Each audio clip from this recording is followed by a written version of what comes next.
quand même dans le championnat. Alors ces arbitres ont beaucoup de courage parce qu'ils en entendent de toutes les couleurs, des vertes et des pas mûres. Alors c'était intéressant peut-être de leur donner une fois la parole. On va les écouter. Ces images resteront dans toutes les mémoires. Le coup d'épaule d'Oliver Roth privera à jamais Pat Schaffhauser de l'usage de ses jambes. Fatalité certes, mais le corps arbitral sera montré du doigt. Quelques mois plus tard, même coup d'épaule du même Oliver Roth sur Éric Bourquin, arrêt sur image et question, que se serait-il passé si les conséquences avaient été aussi dramatiques? Aujourd'hui, certains dirigeants de clubs tirent la sonnette d'alarme et ne jouent plus que par les arbitres étrangers, paraît-il meilleurs que les Helvètes. Siffler en Suisse s'apparente à un véritable sacerdoce. Pour devenir arbitre, on nous a toujours dit qu'il fallait être un petit peu marginal sur les bords ou un peu fou pour exercer une telle activité. Mon rêve s'est réalisé en devenant arbitre de l'Union nationale. Boris Sauter, vous êtes un peu fou? Parfois, oui. Est-ce que le même principe peut s'appliquer au moment où vous prenez des décisions importantes? Disons que j'appellerais peut-être pas ça de la folie, mais plutôt du courage. La reconnaissance ne se distillant qu'au compte-gouttes, on peut se demander ce qui pousse ces hommes à vivre constamment sous pression. Arbitre de Ligue nationale, Boris Sauter est sapeur-pompier de profession, comme son père. Je crois que la concentration dans l'arbitrage est plus importante. Une heure de pompier, si on la voit tout de suite, on peut encore la réparer. Tandis que dans l'arbitrage, une erreur d'appréciation, c'est fini, vous la rattrapez. Quand on sait qu'on peut avoir 10 000 personnes qui vous citent suite à une de vos décisions, on ne vous citera jamais dans le cadre d'une intervention. Si vous avez essayé de sauver quelqu'un, mais vous avez vu qu'il y a quand même trop de risques, vous n'avez pas pu y arriver. Comme tous les arbitres helvétiques, Boris Sauter ne peut pas compter sur le hockey pour subvenir à ses besoins. Tout comme Laurent Schmitt et le Canadien Martin Lecourt, ses assistants ce soir-là, Sauter a dû jongler avec son activité professionnelle pour se présenter dans les meilleures conditions. Les joueurs qui vivent majoritairement du hockey sur glace, voilà une aberration que les arbitres à mots couverts ne contestent pas trop.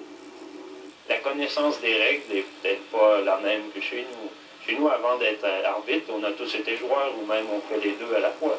Tandis qu'ici, on dirait que les arbitres sont vraiment mis de côté à part et puis c'est peut-être pas quelque chose de valorisant pour les joueurs d'être arbitre. Un manque de respect qui s'explique par une ligne de conduite plutôt floue. Quand même quelques directives en début de saison.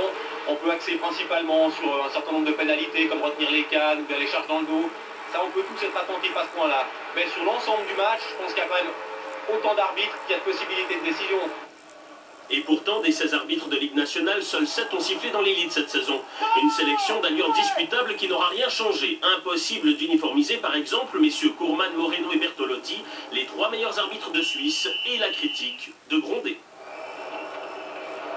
Déjà, monsieur Guérin qui fait sous la tête déjà. Bon, faut pas le regarder, après il te dit.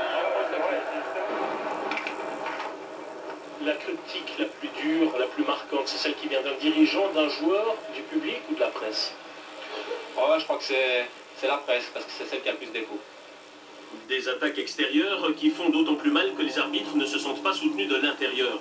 Ou quand l'on reparle du fameux Heinz Stendler, le juge unique de la Ligue, qui désavoue le directeur de jeu en suspendant un joueur pour une action pourtant non sanctionnée.